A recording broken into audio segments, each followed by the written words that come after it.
It reminds me of a conversation I had a few years ago where I was trying to explain kind of the concept of relationship anarchy to someone, and was talking about how, normally we think that romance and sex and love all have to go together, and that those things can each happen differently in different relationships. And one of their questions to me was, they kind of thought about it, and they're like, so how is romance without sexual attraction and physical intimacy different from friendship?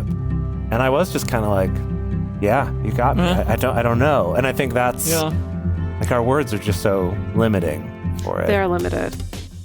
Welcome to the Multiamory podcast. I'm Jase. I'm Emily. And I'm Dedeker. We believe in looking to the future of relationships, not maintaining the status quo of the past. So whether you're monogamous, polyamorous, swinging, casually dating, or if you just do relationships differently, we see you, and we're here for you. Forms I know I did,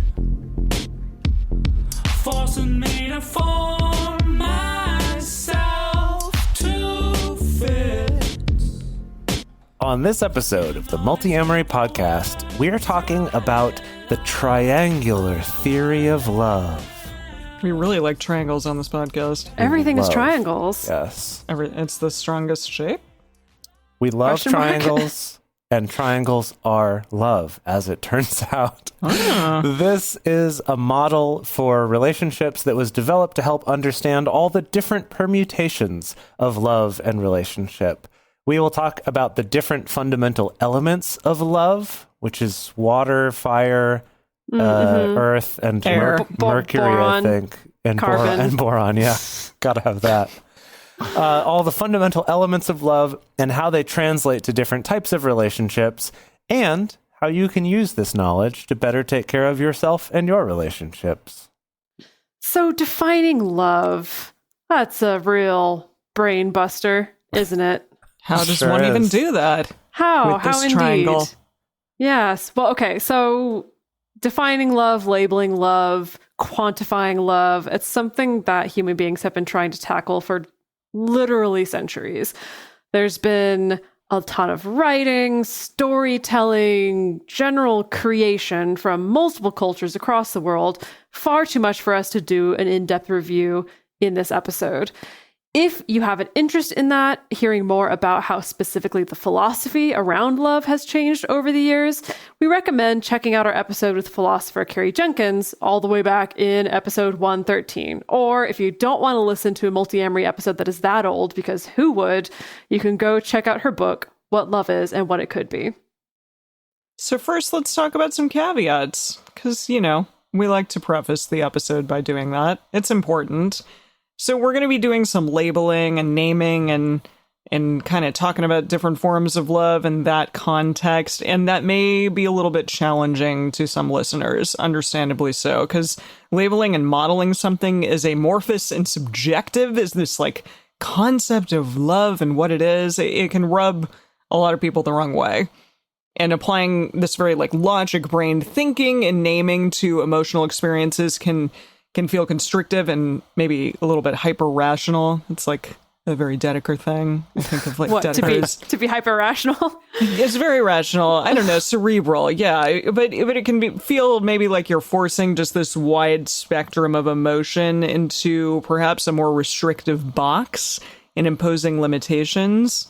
Our podcast motto used to be relationships outside the box. Oh, that used to be the motto. Long time way ago. back. Remember? Way back in the baby days when we were a baby podcast. Exactly. So it's interesting because now we're talking about a little bit more boxy, but going beyond that. But It's more yeah, like relationship inside the triangle. that's true. Yes, not a box, but a triangle. So I don't know. I know personally that I've felt challenged in the past by trying to live up to a particular label like queer or bisexual or relationship anarchist, solo polyamorous, any of those things, that can be challenging for some people to live up to labels. So that's a caveat with this episode, but we're gonna try to move past it, and just something to think about. On the other hand, for some people, labels can be very freeing.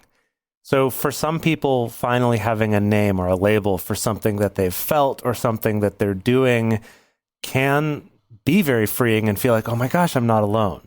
Oh my gosh, there's a name for this. I can call it something instead of always kind of mumbling vaguely about what I think it is. There is a lot of power in language. So naming a large concept or putting a word on something can be uplifting, can be freeing. And finding the right identity or label can feel like, oh, I finally found this. I have something to Google now if I want to learn more about this. It can be really helpful in those ways rather than feeling restricted or stuck or challenged by it. So, on either side of this, there's pros and cons to this. This is like people who find for the first time that there's a word for being demisexual when that's how they've felt that way all their life, or polyamorous, or non-binary, or aromantic, et cetera, et cetera.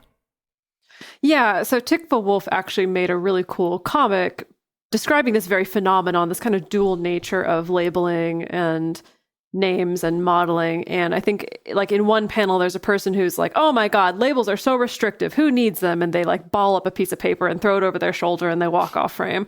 And then another person comes in frame, finds the crumpled up piece of paper, opens it and looks at it. And they're like, oh my God, there's a word for this way that I've always felt. I'm so glad that I found this label. And so, yeah, just to bear that in mind that for some people, any kind of label applied to a relationship or love is going to be really challenging. For some people, it's going to be like coming home and it's actually going to be a blossoming, and you may start at one camp and end up in the other. I know for my own life and relationships, I've started with a certain label, then been like, that's bullshit. I need to get rid of it, and other times I've been like, wow, this is an amazing new word that I can start to use to describe myself, my identity, my gender, things along those lines. So just bear that in mind as you're listening to this episode. So triangles, right? Oh, Am I yeah, right? back to triangles. Great. We love triangles. Isosceles, scalene, right Yeah. triangle. Do y'all have what a favorite are the type of triangle? Well, what are the hits? What are like the top triangles that you're a fan of? The Triforce of communication. That's Yeah, probably that's a my good favorite one. triangle. That's a Well, good I one. think that the Triforce is an example of an equilateral triangle. Oh, yes, you're right. You're right. Yes, you're right. And then what was it? Scalene is all the sides are unequal, or all the sides are different. gosh. And then isosceles. And what's isosceles? Yeah. All of you listeners to Multiamory that love They're going to be like, trigonometry, let us know. It's very important that we sort this out. Really, I just feel like those labels for triangles are really restricting, and that a triangle has to like live up to being scalene or not. And Yeah, I know. What was a scalene triangle before we had the word scalene? I mean, come on. Okay, it was so just a triangle. really though, the triangular theory of love. So this is a theory that was developed by psychologist Robert Sternberg. He initially published this theory in an academic journal, the Psychological Review, way back in 1986. So he published this theory, this model, after essentially doing a survey of many, many, many previous studies on love and on the development of romantic relationships. I read through his entire 1986 paper. As a matter of fact, I read through so many studies as a preparation for this episode, so many, so that all y'all don't have to. So you're welcome. Thank you. And thanks. I'm going to start you out with a super brief overview of the triangular theory of love. So basically, if you imagine a triangle-shaped shape, if you will. You mean a triangle. Yeah. And Now, what kind of triangle? Is this isosceles or scalene? We're going to start out... Equilateral. What? We're going to start out imagining an equilateral triangle. Okay. Thank you. Okay. But cool, it doesn't cool, necessarily have to stay that way. But for now, we're going to start out there. Okay. So essentially, there's 3 different factors or scales or elements of love that kind of correspond to each point of the triangle. So one of those factors is intimacy. So feelings of attachment, of closeness, of bonding, of familiarity with someone. The second point on the triangle is passion, or feelings of enthusiasm, physical and emotional arousal, or attraction or longing for somebody. And then the third point on the triangle is commitment, which is the decision to stay in a relationship with someone, the decision to move toward future goals with someone. And also, this is interesting, this is in Sternberg's words, the decision that you love the other person, which makes it sound like, do you decide that or not? But I think I don't know if it's like you decide whether or not you actually love someone, but almost kind of like the realization of like, yes, I love this person and I'm going to commit to them. That's kind of what commitment's all about in this model. Maybe it's like that deciding that I'm going to use the word love instead of liking or being attracted to or being into or something. Yeah, or that maybe makes sense. It's just like the decision to stay with the person all the time. Like, or the decision to continue being in a relationship with that person, which is a decision that you make every day. Right. That you're in a relationship with kind of them. that decision to be intentional in this. Yeah. Right. Okay. So intimacy means not like physical intimacy. That's more about feeling close and understanding and bonding. And then passion is the one that's more physical and potentially. And it can be physical and emotional, but it's kind of like there's this high affect, this high vibration, even though that makes it sound super hippy dippy. But like attraction, high emotion, physical arousal, and attraction, things like that. Right. Okay. And then commitment. Got it. So those are the three: intimacy, passion, and commitment, or the IPC triangle. Sure, something like that. Oh, yeah, he's making it our own. I know, he's doing the Jase thing. Here it goes. It's called the Triforce of Love. It's the PIC Triforce of Love. I don't think we can use the word Multiamory. Triforce again. That's already a thing that we've made. Okay. All right, so let's talk a little bit about this triangle. So, according to Sternberg, the amount of love one experiences depends on the absolute strength of these three components, and the type of love one experiences depends on the strength relative to each other. Yeah, so that's maybe a little confusing right out the gate, and it's easiest, I find, to talk about this with examples. You know, Sternberg himself in his studies came up with kind of specific examples of how this may play out in real life that we're going to go over. Yeah, and this is not a complete list, and bear in mind that the naming and labeling are from Sternberg, and they can be improved upon. Maybe Jase is about to try to improve upon them. I was just going to say, let's try to improve them as we go. Okay. This first one already is like, okay. The first one is liking / friendship. I like you maybe a little bit. High intimacy, low passion, low commitment. Yeah. So the idea being there's a person that I feel very close to, very attached to, but maybe I don't feel a big like physical or emotional draw. I don't feel like I want to bone them, and I'm also not necessarily making future plans with them. And so maybe it's a close friendship. Oh boy, this next one. So, but then to go back to the first part of what Emily said before, that the amount of love is the absolute strength of all of it, and the type is relative to each other. So this list we're going through is describing the type based on them relative to each other. But as we all know, with like friendships that might fall into this sort of category, there can be, much closer ones and less close ones. So I guess that's like the magnitude versus the type or the shape of the triangle, perhaps. Yes. The size of the triangle and the shape of the triangle. Exactly. There you go. Number 2, empty love. High commitment, low passion, low intimacy. So something like, this is according to Sternberg, a loveless, sexless marriage. Well, I think it calls to mind like our stereotypical image of the loveless, sexless marriage, where it's like, yeah, we're committed to each other. We're staying together for the kids.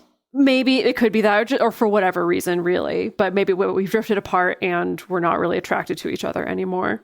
Or possibly an estranged co-parenting relationship or certain friendships.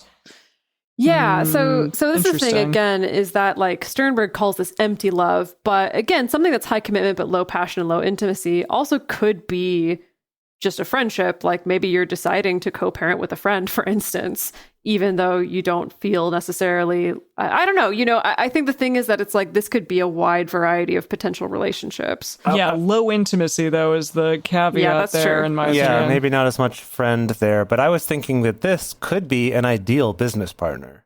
Oh, yeah. Where, like, we have that's true. high commitment to each other, even though we're not super entwined in each other's lives and we're not boning each other. This could be an ideal business partner, actually. Yeah, yeah, that's true. Or like an ideal workout buddy, or, you know, any number of things. I could see this being a great relationship rather than empty love. Come on, Sternberg. Yeah. Well, I think a lot of this, bear in mind that he's coming from, first of all, he's writing a lot of this in the 80s. And then second of all, he's also coming from a lens of really looking at traditional romantic relationships and kind of gradating them there. But he is honest about the fact that it's like, yeah, you can still apply this model to think about family relationships, friend relationships, you know. But I do think because he's looking through that romantic relationship lens, there tends to be a little bit more of a value judgment that gets applied to some of these things. Yeah. Sure. Yeah. I bet some people, though, when they heard that empty love, they're like, yep, been there. Yeah. So, Yeah. all right. Number 3 on this list is fatuous love. So this is high passion, high commitment, but low intimacy. So the example would be like love at first sight or really fast relationship escalator, like getting married after you've been dating for a month. There's not that intimacy because you really just don't know each other that well yet. But you've jumped into very high commitment and a lot of high passion, which is why you did that.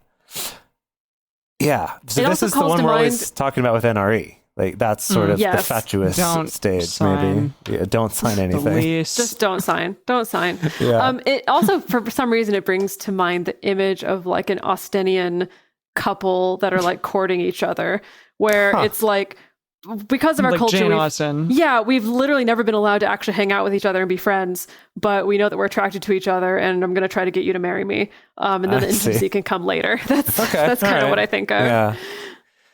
Next one is companionate love, which is high intimacy, high commitment, but low passion.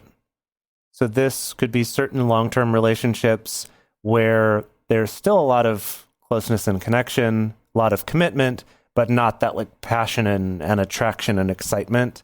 Maybe some family relationships, strong friendships.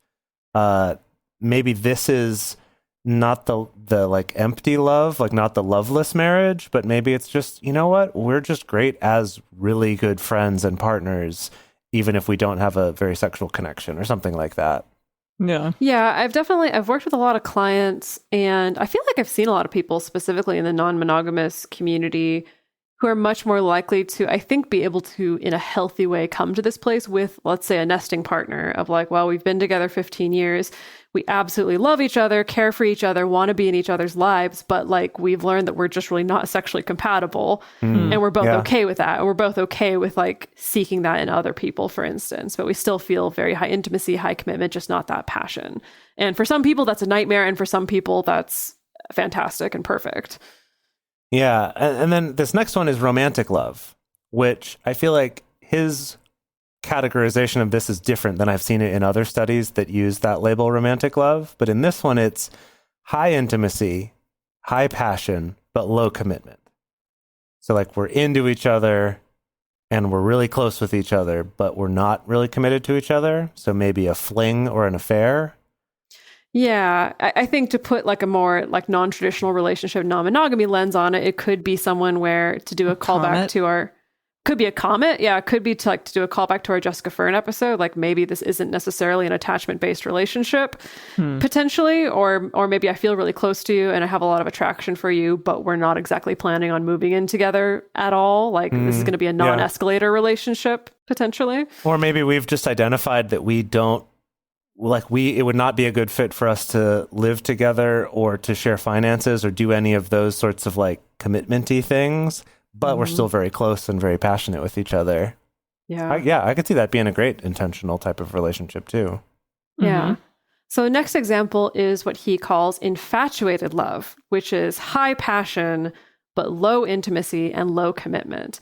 So this could be something like a temporary crush, someone you're just like really drawn to and really attracted to, but maybe you don't know them very well. And you're also not committed to them because you don't know them very well. It could be the beginning of a relationship when you're first experiencing that attraction for someone and you're still first getting to know them, and possibly a one-night stand. Now, this is interesting because Sternberg actually puts one-night stand under the romantic love category. So as in a one-night stand is high intimacy, high passion, but low commitment.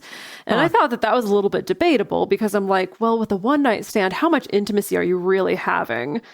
You know, it's more passion. It is much more based passion. off of his model. Yeah. And of course, I'm sure there's a certain amount of intimacy that you need to develop when you're you're on the trajectory towards heading toward bed, I suppose. But I feel like that kind of more falls under the category of infatuated love, according to his labeling system. Yeah, that makes sense. And then he talks about consummate love. Consummate fees. Like you're consummating the... I think different than that, I think. Different, but it's like you're firing on all cylinders. It's high intimacy, high passion, and high commitment. You know, Sternberg lays this out as like possibly this ideal form of love that a lot of people strive for, but he is also realistic in talking about how this is a state that can be temporary and can come and go throughout a relationship. And I guess if you think about it, I do think that is kind of the romantic model that a lot of us are encouraged to strive for is, we're super close, we're best friends, the sex is amazing and is always amazing, and we stay together till we die. You know, I mean, that's the one that's romanticized for sure. Yeah, it's a tall order, but that is the one that is set up on the pedestal as the ideal. And then, of course, there's what he calls non-love, which is just like nothing, nowhere on the triangle. There's no intimacy, there's no commitment, there's no passion. It's just like an acquaintance, like a passing human, a random guy walking his dog in the street that I just happened to glance at. I mean, even I think about some of my coworkers, and I'm like, you're cool, but that's it. Like that's it. Yeah, I don't know if I'd go past that with them. So. Interesting.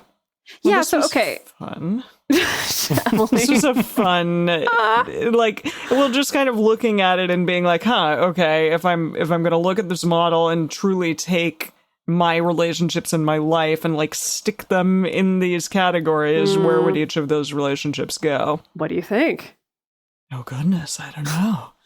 Well, I mean, we have pretty high commitment. We do have high commitment. And high intimacy. We do have high intimacy. And low passion, I guess. So companionate. We're not really doing love. it. It's pretty companionate / businessy. A companionate podcast. So we always I always describe us ourselves as like co-parents, like intentional co-parents of a podcast baby. Yeah. Yeah. So probably a lot of like very close friends, I feel, fall under that category. Mm-hmm. Yeah. I mean, that makes a lot of sense. Although we like have high commitment because we also like own a business together. So that's that's like a high level of something. Whereas some friends, I mean, the commitment is just to like hang out or see each other or like be in each other's lives in some way. Right. But not necessarily all the time. Like we have to be. Yeah. And that's actually something worth pointing out here, that for the one that he labels as liking / friendship is that like high NMC, we're very close, but we're low passion, low commitment.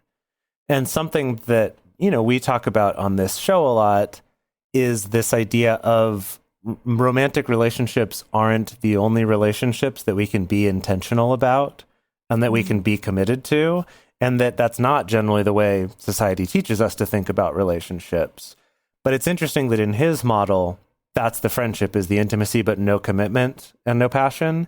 And then his companionate love is the one that's got the commitment and intimacy, but low passion, which is just kind of this like, well, we're in this family type relationship, or maybe we're in this kind of sexless marriage or something, but we still care about each other, or maybe we're co-parenting.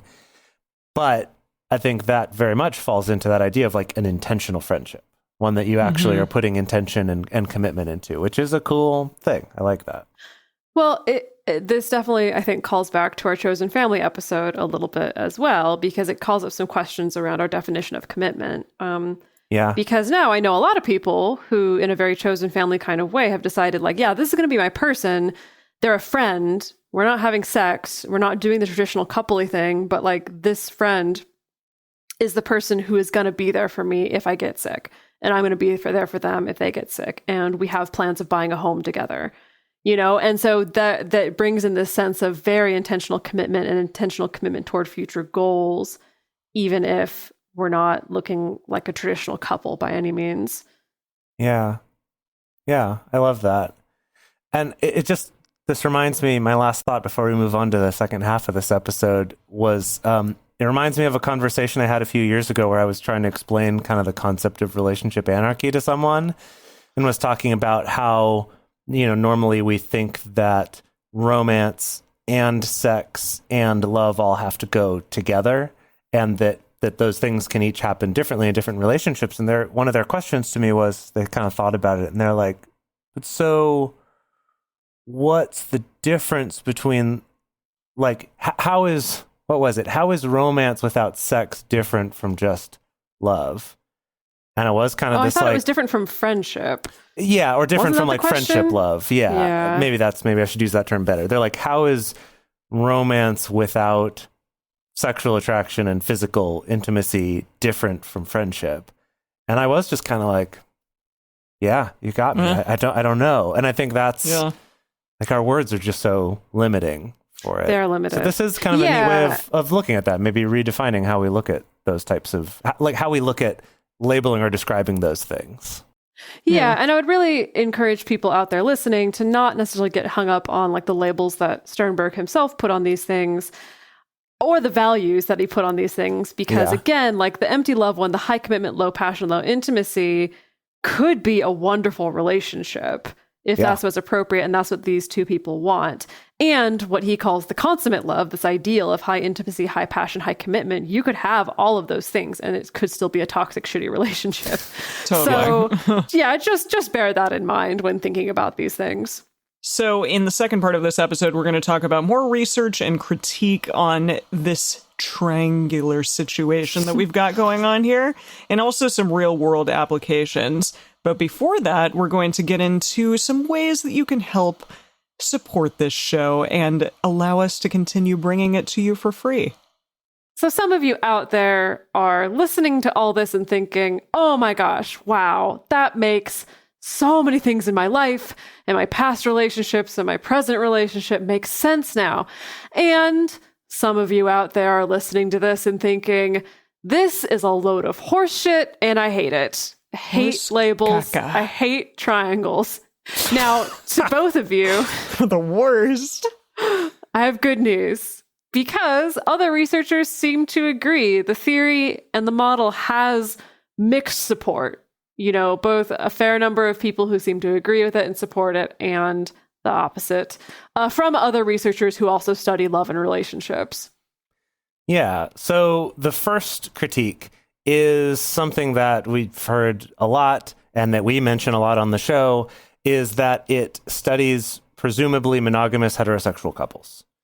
And the other big critique that comes up a lot in studies about love and sex and relationships is that almost all of the data comes from studies of college students, which just really limits things like not only the age of the people being studied, but also things like their socioeconomic background and their race and things like that, just based on how higher education is already skewed in those areas. Researchers Michelle Acker and Mark Davis studied an older skewing sample of respondents in order to address this. Thank goodness. We need some people other than those college students. And Sternberg himself would go on to repeat his study with a sample that had a much wider age range.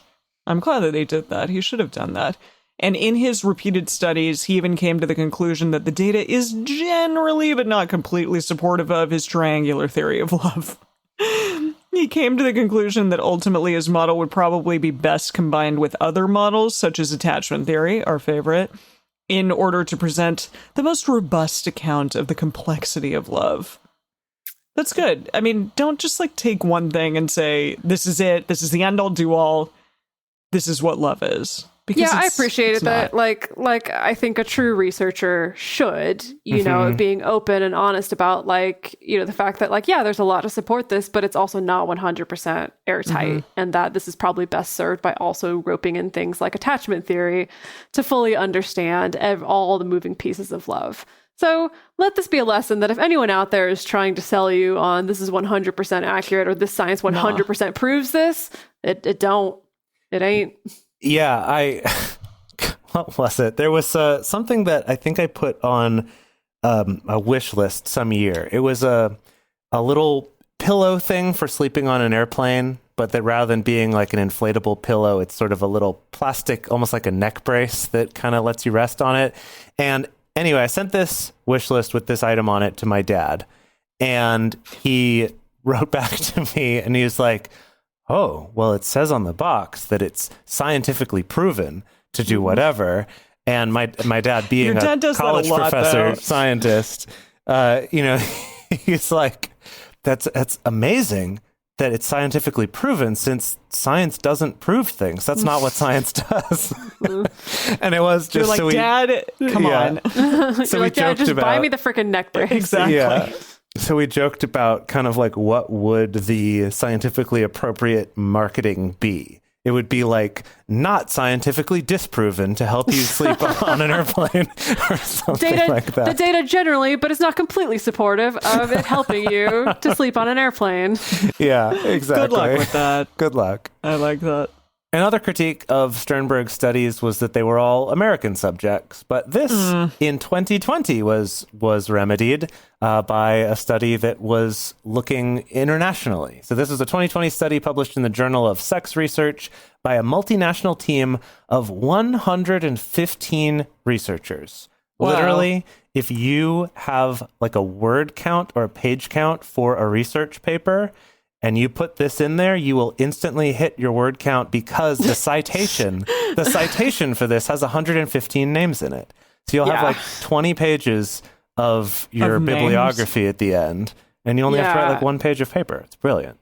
So this It was study, so long, and I had to sit and count every single one of those names because I was Wait, like, "Whoa!" what? You wanted to know how many? I wanted to know. I was like, "This is a big, chunky citation. Like, this is so many names." And so I sat there and counted how many research it was, and it was Amazing. 115. Yeah. Wow.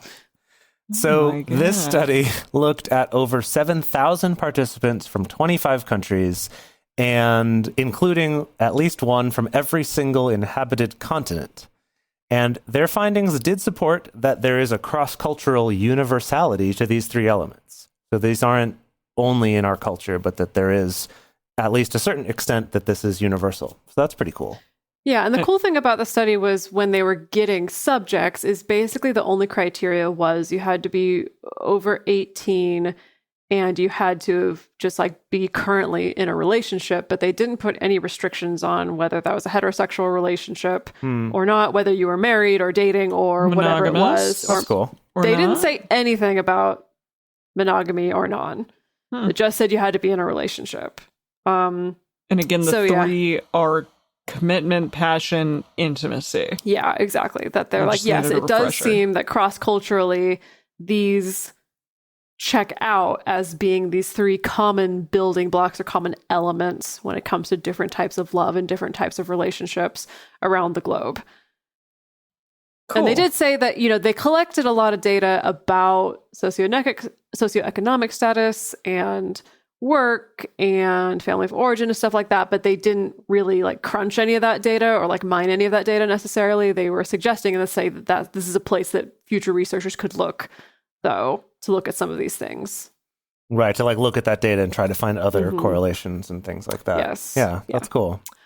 So why do we care about triangles? Yeah.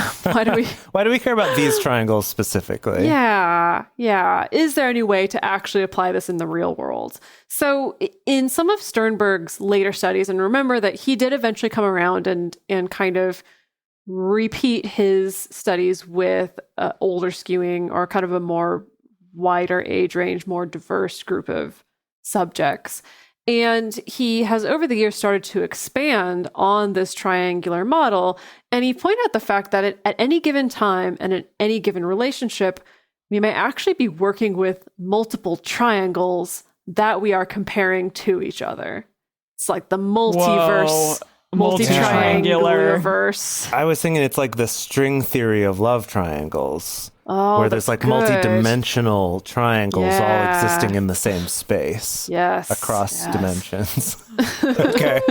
So the first of these dimensions is the ideal triangle versus the real triangle. So this is kind of about either the nicely matching up or the conflict between how we would like our relationship to be and how it actually is at the moment.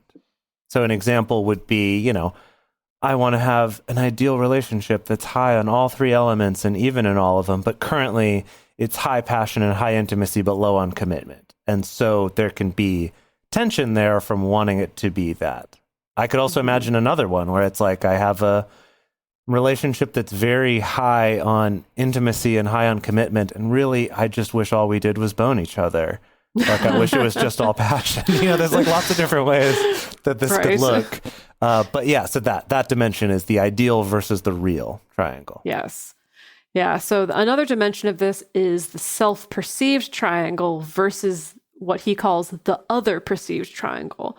So as in how I perceive the relationship versus how my partner perceives the relationship. So maybe the way I perceive the relationship is, I think we're super high in intimacy. Like we know each other so well. We're so closely attached. We're best friends.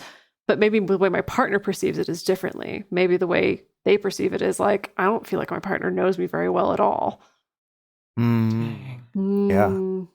How about this dimension? The feelings triangle versus the action triangle. So how we feel in the relationship versus what actions we take in the relationship. So, for example, you might feel super committed to your partner, but in reality, you actually drop the ball all the time. You don't demonstrate your commitment in effective ways. You choose to be a flaky. I don't know. Something like that. So, okay. Yeah. The challenges here are that these are all like trouble ruin dimensions. Trouble is ruin. Well, the examples we gave, it can sound not great. Yes. And it is theorized that with all of these triangle comparisons, the more different they look from each other, the more likely that the relationship dissatisfaction will increase. That makes a lot of sense. You want those things to kind of correlate and go together. That if you and your partner perceive the same level of intimacy and commitment, etc., then you're going to be happier. If your actions are the same as your feelings, you're going to be happier. If your ideal is the same as your real, happier. Or vice versa. Just the closer they match to each other. Right. Maybe they don't have to match perfectly, but the closer they are. Okay. Yeah. Yeah. And so this triangle multiverse is, I think, my favorite part of this whole theory, because I feel like this is the most actionable. This is the part that I think carries the most weight in the real world. A little bit almost like a diagnostic tool. And I mean, of course, there's no empirical diagnostic tools necessarily for relationships, but I think that knowing this can be really helpful for taking the temperature of the relationship for yourself. You can think about, is there a discrepancy between my ideal version of this relationship and where it currently is? Do I feel like it's missing passion or missing intimacy or missing commitment, or that it has too much of any one of those things? Is there something specific that I could ask for? I think that this is a great question to think about, especially when starting out a relationship. And I think it's a good question to just constantly check in with yourself as time is going on. Yeah, it's a good prompt for a check-in to just, especially if they've also listened to this episode or maybe read this research, is to just kind of check in and be like, hey, what does our relationship triangle look like? What has it looked like in the past? What do we want it to look like? And just kind of checking in about it. And now the qualification I want to make here is that I could also see this conversation being real stressful and going really bad if they answer a way you don't expect and you're upset by it. So I would encourage you to, this is something though that I think would be really good if you're able to go into it from a place of, we're doing this to just explore and learn.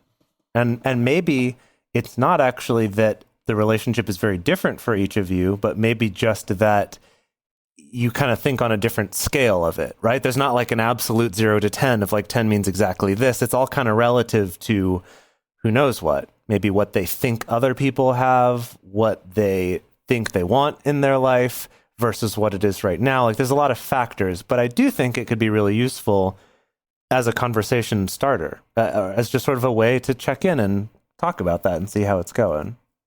I think this is also a great conversation to kind of sidestep into if it feels a little bit too intense to dive right into, hey, partner, let's sit down like, let's sit down and see how we measure up on this triangle.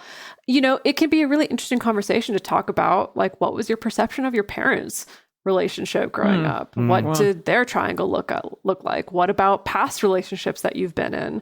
What about, relationships close to you that you feel like are really high functioning and that you look up to? Like, what are the things that you notice? What does that triangle potentially look like? That if it's too intense to dive straight in, it can be helpful just to look at the relationships around you or from your past. Well, and Dedeker, as you mentioned earlier in the episode, for things like commitment, that our culture kind of has different ideas of what commitment really means. So that also could be a way to start that conversation of, well, what does this part of the triangle mean to you? Like, when you say commitment, what does that mean? When you say intimacy, what does that mean? And that could be interesting too, of just exploring what's in those, possibly because it relates to whatever, our parents or other relationships we see around us. And if the two of you have differing opinions on what your relationship looks like and what your triangle looks like, then you can ask and sort of cultivate, like, how can I express my intimacy or my passion for you or my commitment to you in a way that you would feel as though this is something that you're getting from me. This is something that is more along the lines of, like, how you want this relationship to look. And vice versa, what are the things that my partner can do in order to kind of move the relationship in the direction where the two of you have more of a melding of the minds? Yeah. As it were. Yeah. Something we've mentioned before on the show, but that we wanted to recommend again, is the book 8 Dates by the Gottmans.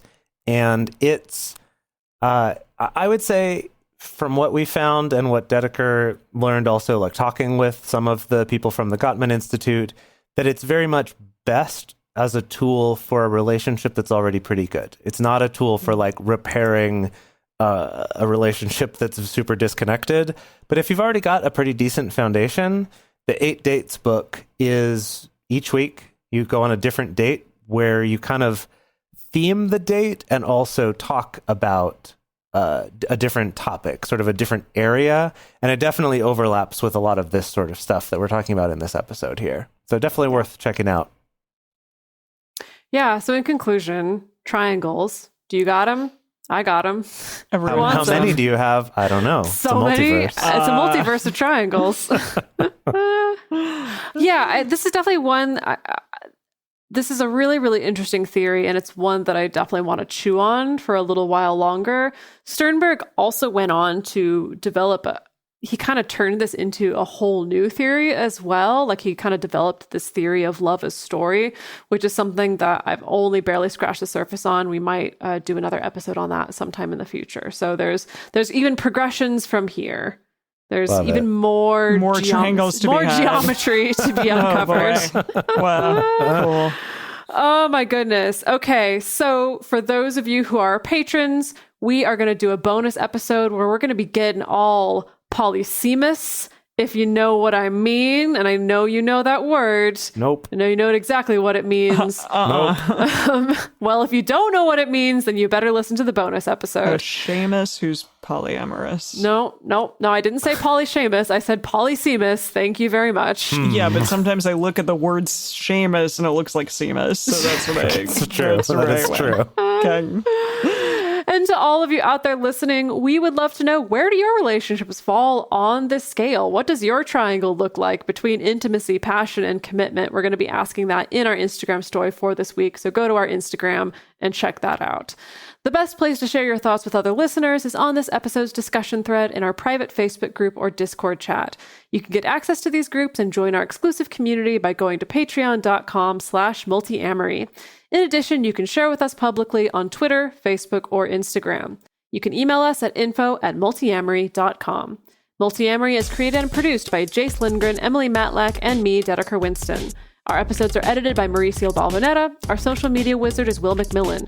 Our production assistants are Rachel Shennework and Carson Collins. Our theme song is Forms I Know I Did by Josh and Anand from the Fractal Cave EP. The full transcript is available on this episode's page on multiamory.com.